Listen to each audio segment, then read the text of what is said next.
हरे कृष्णा। ओम नमो भगवते वासुदेवाय। हरे कृष्णा। तो भगवद गीता सीरीज में आपका स्वागत है। अभी हम अध्याय 9 के 12 नंबर श्लोक से आज क्लास प्रारंभ कर रहे हैं। अभी तक 9 नंबर के 11 नंबर श्लोक तक हम लोग पहुंच गए हैं। बाकी क्लासें हमारे YouTube चैनल पर अवेलेबल हैं।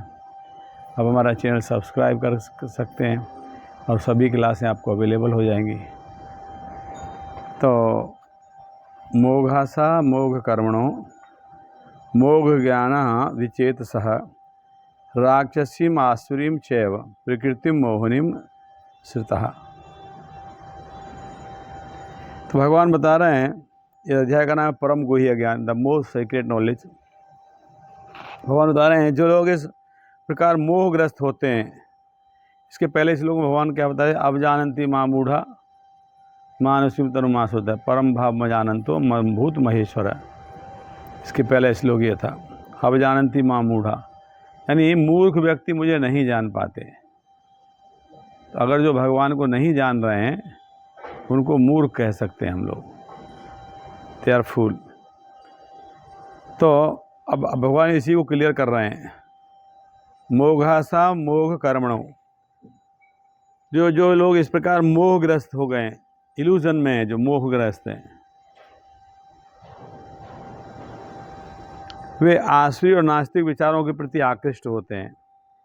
ऐसे व्यक्ति जो भगवान के प्रति आकृष्ट नहीं होते, वो आसुरी और नास्तिक विचारों के प्रति आकृष्ट होते हैं, यानी भगवान नहीं है इस फिलॉसफी की तरफ वो आकृष्ट होते हैं वो लोग। और इस मोहग्रस्त अवस्था में जब ये नास्तिक अवस्था में रहते हैं, नास्तिक अवस्था में रहते हैं, आसुरी प्रवृत्ति में रहते हैं, तो इस अवस्था में उनके सकाम कर्म ज्ञान कर्म से सभी निष्फल हो जाते हैं। जब व्यक्ति नास्तिक प्रवृत्ति में रहता है तो उस व्यक्ति के सकाम कर्म यानी कर्म कांड, जो भी पायस एक्टिविटी कर रहा है, पुण्य कर्म कर रहा है, वो सभी निष्फल हो जाते हैं, उनका कोई परिणाम नहीं निकलता, और ज्ञान का अनुशीलन भी निष्फल हो जाता है। ज्ञान का अनुशीलन रूपाद जी इस श्लोक के तात्पर्य में समझा रहे हैं। रूपाद जी कह रहे हैं, ऐसे अनेक भक्त हैं जो अपने को कृष्ण भावना तथा भक्ति में रत दिखलाते हैं, किंतु अंतःकरण से वे भगवान कृष्ण को परम ब्रह्म नहीं मानते। जो भगवान को परम भगवान नहीं मानते, ऐसे लोगों को कभी भी भक्ति फल भगवत धाम गमन प्राप्त नहीं होता। ऐसे लोगों को कभी भी भक्ति का जो फल है, भक्ति का फल क्या है, भगवत धाम गमन, वैकुंठ की प्राप्ति भक्ति का फल है, वो उनको प्राप्त नहीं होता, और पुनः जन्म मृत्यु के मार्ग पे आ जाते हैं। वे वापस जन्म मृत्यु 84 लाख की योनियों में भ्रमण करते हैं। इसी प्रकार जो पुण्य कर्मों में लगे रहकर अंतोगत्वाज भवबंधन से मुक्त होना चाहते हैं, वे भी सफल नहीं हो पाते। जो व्यक्ति पायस एक्टिविटी कर रहे हैं, पुण्य कर्म कर रहे हैं, दान कर रहे हैं, धर्म का कार्य कर रहे हैं, है ना, मगर भगवान में आस्था नहीं है उनकी अभी भी, तो ऐसे व्यक्ति भी सफल नहीं होते, भवबंधन से मुक्ति नहीं प्राप्त कर पाते। क्यों? क्योंकि वो कृष्ण का उपहास करते हैं, भगवान को भगवान नहीं मानते।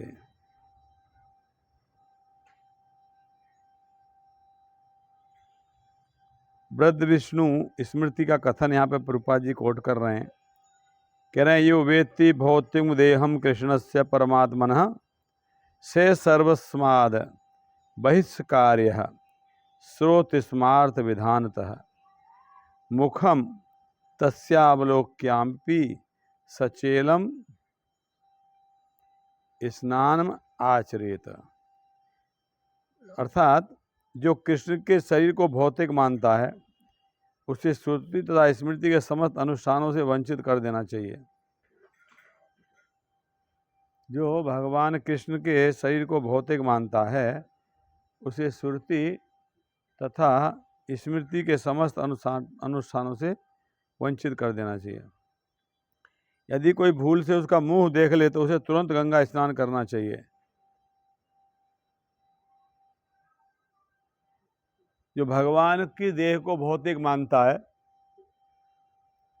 जो भगवान को साधारण व्यक्ति मानता है, ऐसे व्यक्ति को श्रुति स्मृति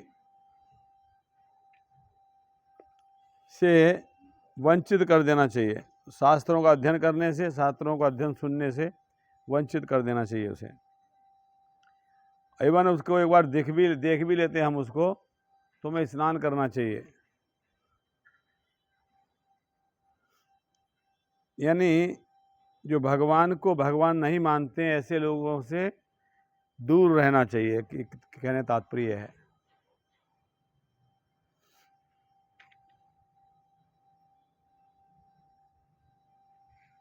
कृपा जी कह रहे हैं जो भगवान की हंसी उड़ाते हैं क्योंकि वो भगवान से ईर्ष्या करते हैं, उनके भाग्य में जन्म जन्मांतर नास्तिकता असुर योनियों में रहे आना ही लिखा है।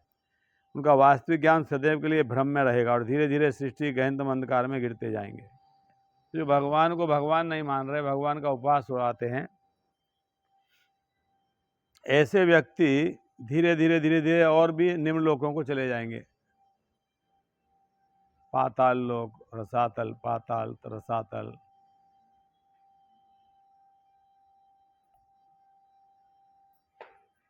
तो ये तो बताया भगवान ने जो आसुरी प्रवृत्ति के व्यक्ति हैं, जो भगवान को नहीं मानते, उनकी क्या गति होगी। वो बता रहे हैं कि वो व्यक्ति हमेशा ऐसे ही भ्रमित रहेंगे, ऐसे ही मोहग्रस्त रहेंगे और इस प्रकार से उनको वैकुंठ की प्राप्ति नहीं होगी और वो जन्म जन्मांतर इसी प्रकार से अनेक जन्म भी लेते रहेंगे और इस भौतिक जगत में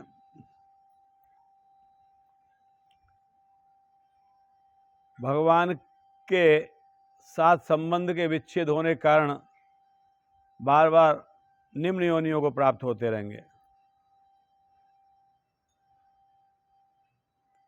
और 13 नंबर श्लोक में भगवान बता रहे हैं कि जो भगवान में श्रद्धा रखते हैं उनके विषय में बता रहे हैं। कह रहे हैं महात्मानस्तु माम पार्थ देवीं प्रकृतिम आश्रितः भजन्ते अनन्य मनसो ज्ञात्वा भूतम आदि अव्ययम। अभी बताया भगवान ने जो भगवान में विश्वास नहीं करते उनकी क्या गति होगी। अब भगवान बता रहे हैं जो भगवान में विश्वास करते हैं उनके विषय में। उनके विषय में क्या बता रहे हैं भगवान। कह रहे हैं महात्मानस्तु माम पार्थ, जो महात्मा हैं, जो देवी प्रकृति के व्यक्ति हैं, महात्मा जन देवी प्रकृति, जो भगवान में श्रद्धा रखते हैं, भगवान में विश्वास रखते हैं, ऐसे व्यक्ति कह रहे हैं भगवान देवी प्रकृति में आश्रित है, वो मेरी देवी प्रकृति के संरक्षण में रहते हैं। जो भगवान के भक्त हैं और भगवान की देवी प्रकृति के संरक्षण में रहते हैं और पूर्णतः भक्ति में निमग्न रहते हैं, हमेशा पूर्णतः भक्ति में निमग्न रहते हैं। क्यों?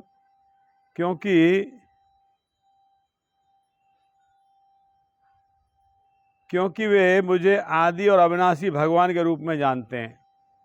क्योंकि वो जानते हैं मेरे विषय में कि मैं आदि हूँ, मेरा कोई बिगनिंग नहीं है, सबका कॉज मैं हूँ, मेरा कोई कॉज नहीं है। हाँ, और अविनाशी हूँ, मेरा कभी विनाश नहीं होता।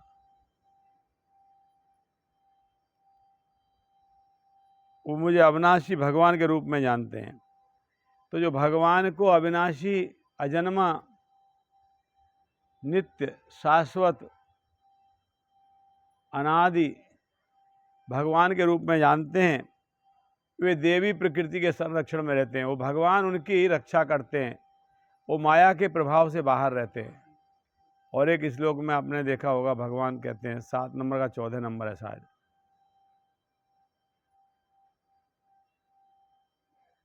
भगवान कहते हैं कि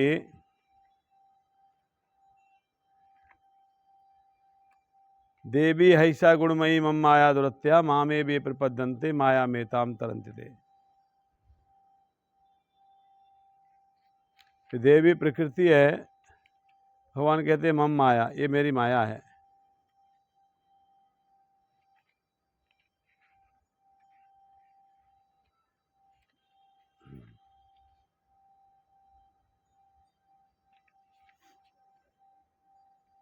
तो इस श्लोक में भगवान यही बता रहे हैं, जो भगवान में श्रद्धा रखते हैं, जो भगवान के भक्त हैं, भगवान कह रहे हैं वो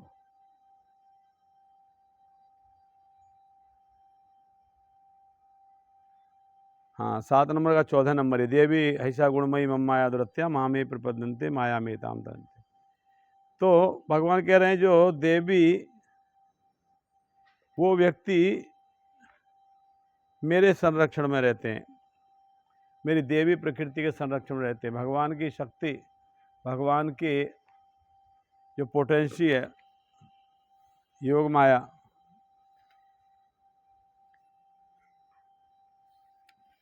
वो भगवान के भक्तों के प्रति हम्बल रहे, मतलब सॉफ्ट कॉर्नर रहती है, भगवान के भक्तों को कभी कष्ट नहीं देती। प्रभुपाद जी लिख रहे हैं इसके तात्पर्य में, महात्मा का सबसे पहला लक्षण है कि वो देवी प्रकृति में स्थित रहता है। तो हम किसी को भी महात्मा नहीं कह सकते। महात्मा का पहला लक्षण बता रहे हैं प्रभुपाद जी, क्या लक्षण है कि वो पहला लक्षण देवी प्रकृति में स्थित रहता है, हमेशा भगवान के ऊपर निर्भर रहता है, भगवान के शरणागत रहता है।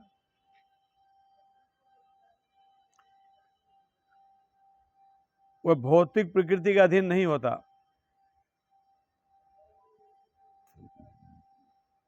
भगवान की आध्यात्मिक शक्ति के अधीन रहता है व्यक्ति।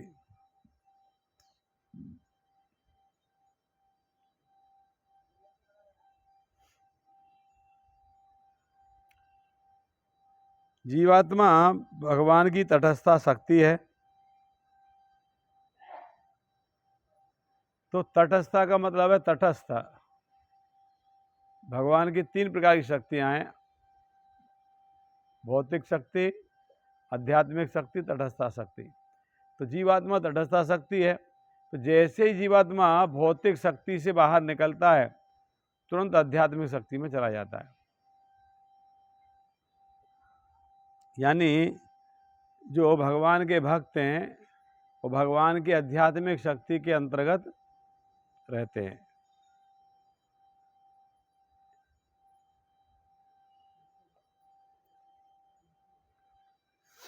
रूपा जी कह रहे हैं महात्मा अपने ध्यान को कृष्ण के अतिरिक्त अन्य किसी और नहीं ले जाता, क्योंकि वो भली भांति जानता है कृष्ण ही आदि परम पुरुष समस्त कारणों के कारण हैं, इसमें तनिक भी संदेह नहीं। ऐसा महात्मा अन्य महात्माओं या शुद्ध भक्तों की संगति से प्रगति करता है।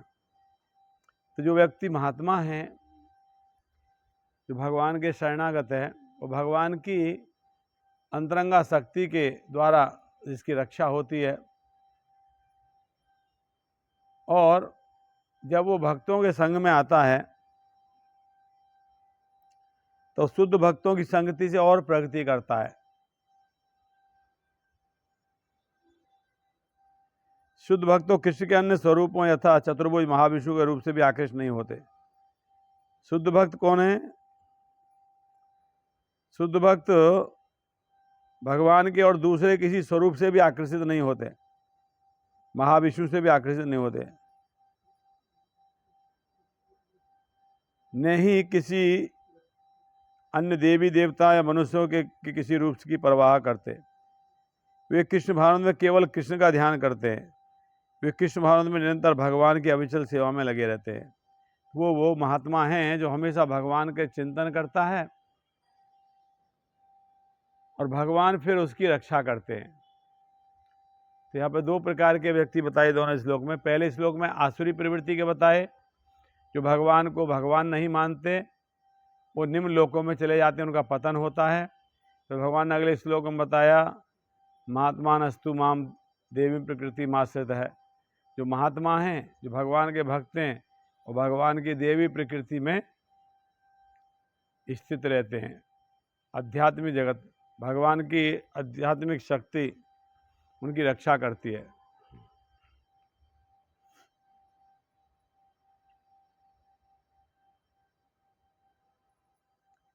अभी 14 नंबर श्लोक भगवान कहते हैं, सततम कीर्तयन्तो माम यतन्तस्य दृढ़व्रतः नमस्यन्तस्य माम भक्त्या नित्ययुक्ता उपासते।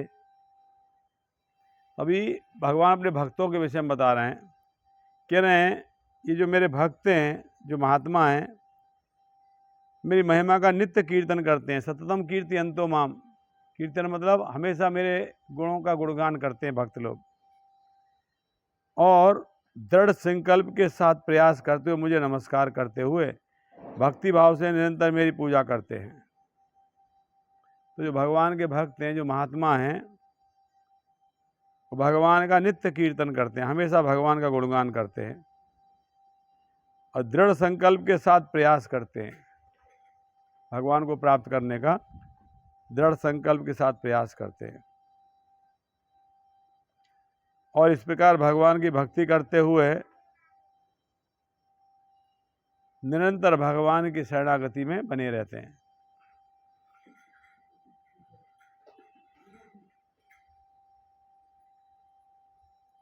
रूपाद जी लिख रहे हैं इसके तात्पर्य में, महात्मा सदैव भगवान कृष्ण के गुणों का कीर्तन करता रहता है, उसके पास कोई दूसरा कार्य नहीं रहता। तो महात्मा वो है जो हमेशा भगवान के गुणों का कीर्तन करता रहता है, और उसके पास कोई दूसरा कार्य नहीं होता भगवान के गुणगान के अलावा। वह हमेशा कृष्ण के गुणों का गुणगान करने में व्यस्त रहता है।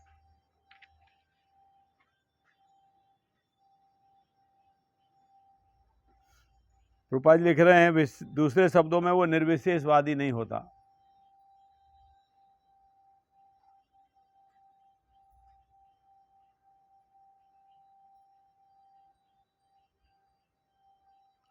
रूपाजी लिख रहे हैं, जो परमेश्वर के निराकार रूप या ब्रह्म ज्योति के प्रति आसक्त होता है, उसे भगवद गीता में महात्मा नहीं कहा गया, उससे अगले श्लोक में अन्य प्रकार से वर्णित किया गया है। महात्मा वो है जो हमेशा भगवान का सततम कीर्तयन्तो माम, हमेशा भगवान का कीर्तन करता है।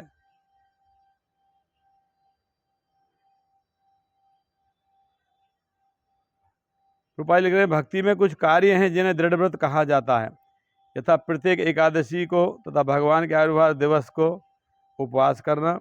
ये सारी विधि विधान महान आचार्यों द्वारा उन लोगों के लिए बनाए गए हैं जो दिव्य लोक में भगवान का सानिध्य प्राप्त करने के इच्छुक हैं। तो यहाँ प्रभुपाद जी बता रहे हैं एकादशी का व्रत करना कितना अनिवार्य है। एकादशी का व्रत, भगवान के जन्म दिवस के दिन उपवास करना, ये सारे विधि विधान बोल रहे हैं प्रभुपाद जी महान आचार्यों ने बनाए। किस लिए बनाए हैं? ये उन लोगों के लिए बनाए हैं जो लोग भगवान के वैकुंठ धाम में जाने की इच्छा रखते हैं, भगवान की भक्ति करके।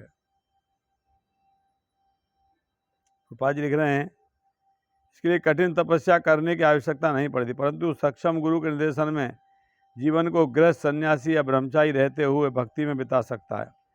वह संसार में किसी भी अवस्था में कहीं भी भगवान की भक्ति करके वास्तव में महात्मा बन सकता है। प्रभुपाद जी बता रहे हैं कि कोई व्यक्ति कभी भी, चाहे वो गृहस्थ है, चाहे सन्यासी है, चाहे ब्रह्मचारी है, भगवान की भक्ति करके, भगवान की भक्ति को प्राप्त करके महात्मा बन सकता है, किसी भी आश्रम में क्यों ना हो वो व्यक्ति। मगर उसके लिए आवश्यक है विशेष रूप से गुरुजनों की आज्ञा का पालन करना। यानी एक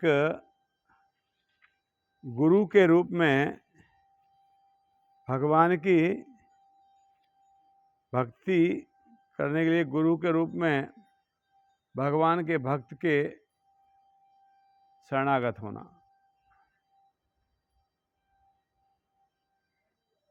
फिर आगे 15 नंबर में कह रहे हैं ज्ञान यज्ञेन चाप्यन्ये यजंतो मामुपासते एकत्वेन पृथक्त्वेन बहुधा विश्वतो मुखम।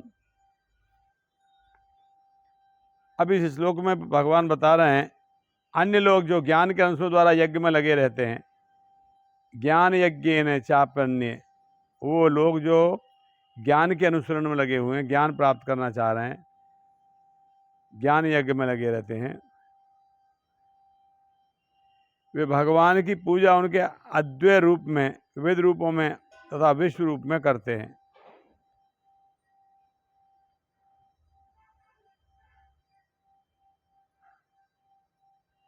जो ज्ञानी हैं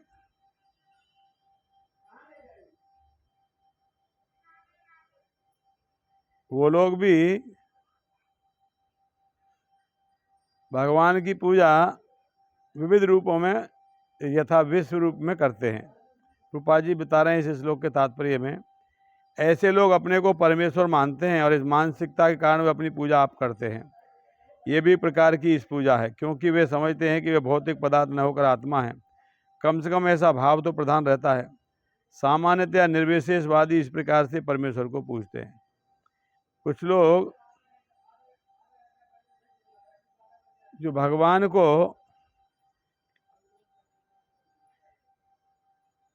ज्ञान के स्तर पे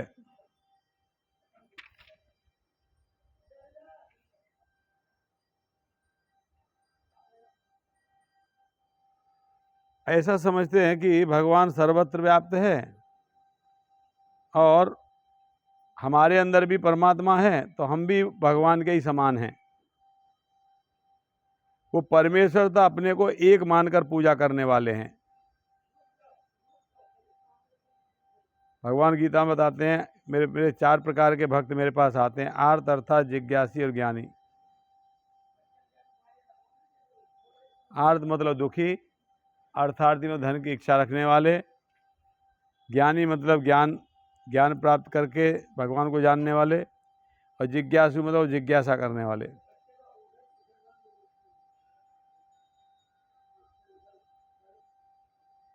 और जो इनसे भी निम्न है उनको 3 कोटियों में अलग से रखा गया है। वो कौन कौन है? जो परमेश्वर तथा अपने को एक मानकर पूजा करने वाले। दूसरा, परमेश्वर एक किसी मनोकल्पित रूप की पूजा करने वाले। और तीसरा, भगवान के विश्व रूप की पूजा करने वाले। इनमें से सबसे अधम वे हैं जो अपने आप को अद्वैतवादी मानकर अपनी पूजा परमेश्वर के रूप में करते हैं। इन्हीं का प्राधान्य भी है।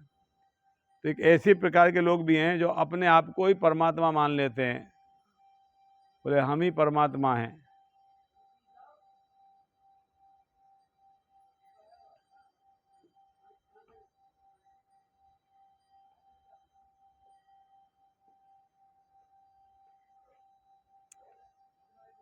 तो 3 प्रकार के व्यक्ति बताए। एक व्यक्ति जो अपने आप को परमेश्वर मानता है, दूसरा व्यक्ति परमेश्वर का अपना मनोकल्पित कोई भी रूप को पूजा करता है, और तीसरा व्यक्ति है जो विश्व रूप के रूप में इस ब्रह्मांड की पूजा करता है। ये 3 प्रकार के व्यक्ति हैं बताए। अभी 16 नंबर श्लोक में भगवान कह रहे हैं अहम कृतुरहम यज्ञ स्वधाह अहम औषधम मंत्र अहम एव आज्यम अहम अग्नि अहम हुतम। तो भगवान बता रहे हैं कि सब कुछ मैं ही हूँ। कैसे? किंतु मैं ही कर्मकांड, मैं ही यज्ञ, पितरों को दिया जाने वाला तर्पण, औषधि, दिव्य ध्वनि, मंत्र, घी, अग्नि तथा आहुति मैं ही हूँ। तो इसमें बताया जा रहा है कि ज्योतिष्टोम नामक एक वैदिक यज्ञ भी कृष्ण है। स्मृति में वर्णित महायज्ञ भी वही हैं। पितृलोक को अर्पित तर्पण, पितृलोक को प्रसन्न करने के लिए किया गया यज्ञ, जिसे घृत रूप में एक प्रकार की औषधि माना जाता है, वह भी कृष्ण ही है।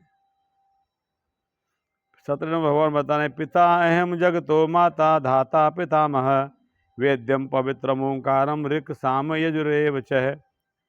सारे भगवान कह रहे मैं इस ब्रह्मांड का पिता हूँ, माता हूँ, आश्रय हूँ, पिता में हूँ। मैं ज्ञेय यानी जानने योग्य मैं ही हूँ, मेरे विषय मुझे ही जानना चाहिए। शुद्धिकर्ता और ओंकार भी मैं ही हूँ। मैं ऋग्वेद, सामवेद और यजुर्वेद भी हूँ। भगवान बता रहे हैं कि सारे चराचर विराट जगत की अभिव्यक्ति कृष्ण की शक्ति के विभिन्न कार्यकलापों से होती है। ये पूरा जगत जो हम देख रहे हैं ना, ये सब कुछ और नहीं है, भगवान के विविध कार्यकलापों से प्रकट होता है। इस भौतिक जगत में हम विभिन्न जीवों के साथ तरह तरह के संबंध स्थापित करते हैं, जो कृष्ण की शक्ति का अतिरिक्त अन्य कुछ नहीं है।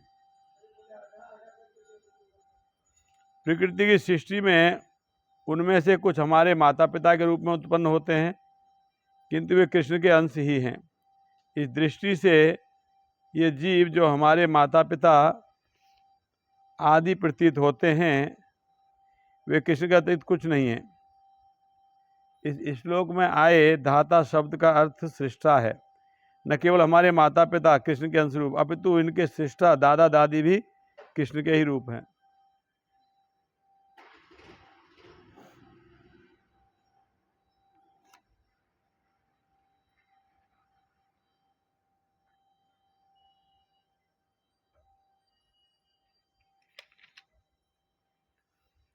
फिर 18 नंबर में भगवान कहते हैं मैं ही लक्ष्य हूँ, पालनकर्ता, स्वामी, साक्षी, धाम, शरणस्थली तथा अत्यंत प्रिय मित्र हूँ।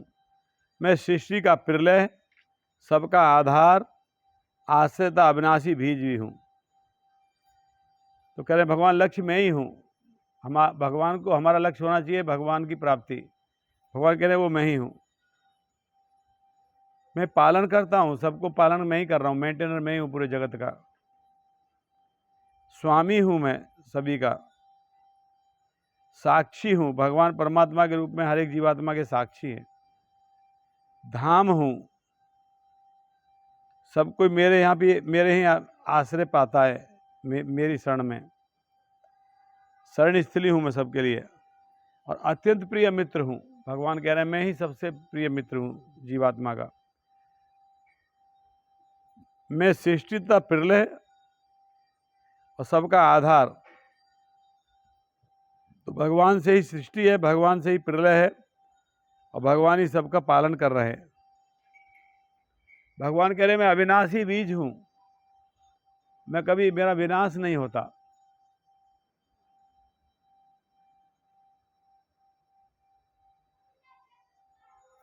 कृपा लिख रहे हैं गति का अर्थ है गंतव्य या लक्ष्य, जहाँ हम जाना चाहते हैं। लेकिन चरम लक्ष्य क्या है? कृष्ण है। यद्यपि लोग इसे जानते नहीं हैं। जो कृष्ण को नहीं जानता वह पथभ्रष्ट हो जाता है और उसकी तथाकथित प्रगति या तो आंशिक होती है या फिर भ्रमपूर्ण होती है। ऐसे अनेक लोग हैं जो देवताओं को ही अपना लक्ष्य बनाते हैं और तदनुसार कठोर नियमों का पालन करते हुए चंद्रलोक, सूर्यलोक, इंद्रलोक, महरलोक जैसे विभिन्न लोकों को प्राप्त होते हैं। किंतु ये सारे लोग कृष्ण की ही सृष्टि होने के कारण कृष्ण हैं और नहीं भी हैं। ऐसे लोग भी कृष्ण की शक्ति की अभिव्यक्तियाँ होने के कारण कृष्ण हैं, किंतु वस्तुतः वे कृष्ण की अनुभूति की दिशा में सोपान का कार्य करते हैं। कृष्ण की विभिन्न शक्तियों तक पहुँचने का अर्थ है अपेक्षित कृष्ण तक पहुँचना। अतः मनुष्य को चाहिए कि कृष्ण तक सीधे पहुँचे, क्योंकि इससे समय और शक्ति की बचत होगी। उदाहरण ऐसी किसी ऊंची इमारत की चोटी के तक एलिवेटर के द्वारा पहुंचने की सुविधा हो तो फिर एक एक सीढ़ी करके ऊपर चढ़ा क्यों जाए? सब कुछ कृष्ण की शक्ति पर आश्रित रहता है। कृष्ण की शरण लिए बिना किसी वस्तु का अस्तित्व नहीं हो सकता। क्या प्रभुपाद जी बता रहे हैं कैसे कृष्ण भावनामृत होना चाहिए। भगवान के अलावा और हमें किसी के विषय में चिंतन नहीं करना चाहिए। प्रभुपाद जी कह रहे हैं अगर किसी बिल्डिंग में लिफ्ट है ऊपर जाने के लिए तो फिर सीढ़ी चढ़ने की आवश्यकता है। अगर आप सीधे भगवान को भक्ति कर सकते हो, भगवान की शरण जा सकते हो, फिर देवी देवताओं की शरण में जाने का क्या औचित्य है?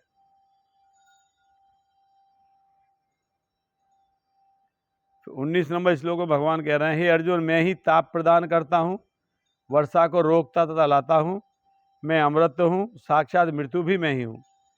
आत्मता पदार्थ सत असत दोनों मुझ ही में है। तो यहाँ भगवान बता रहे हैं कि अग्नि का ताप मैं हूँ, वर्षा को रोकता हूँ, लाता भी हूँ मैं, अमृत में हूँ, साक्षात मृत्यु भी मैं ही हूँ। और आत्मा और पदार्थ दोनों मुझ पर ही निर्भर हैं। जो शक्ति हमें जीवन प्रदान करती है वह कृष्ण है, और अंत में मृत्यु के रूप में हमें कृष्ण ही मिलते हैं। तो अगर कोई व्यक्ति इस प्रकार से भगवान की कृष्णा कॉन्शियस में लीन रहेगा, हमेशा भगवान के ऊपर डिपेंड रहेगा, तो ऐसा व्यक्ति भगवान के प्राप्त कर पाएगा और भगवान की अंतरंगा शक्ति के अधीन रहेगा, संरक्षण में रहेगा। तो इसमें विशेष रूप से भगवान ने इन श्लोकों में दो प्रकार के व्यक्ति बताए, एक आसुरी प्रवृत्ति और एक दिव्य प्रवृत्ति, देवता लोग यानी वैष्णव। एक भगवान के भक्त जो जिनको वैष्णव कह सकते हो, या एक प्रकार से देवता भी कह सकते हो, एक वो, और एक वो जो भगवान से द्वेष करते हैं, जो आसुरी प्रवृत्ति के नास्तिक लोग। दो प्रकार के लोगों के विषय में बताया भगवान ने। जो नास्तिक लोग हैं वो भौतिक प्रकृति के अधीन रहते हैं और उन्हें जन्म मृत्यु का चक्र ही मिल पाता है, और जो भगवान के शरणागत भक्त हैं वो भगवान की देवी प्रकृति के अधीन रहते हैं, और देवी प्रकृति उनके हर एक प्रकार के पाप कार्यों से उनकी सुरक्षा प्रदान करती है, उनकी रक्षा करती है।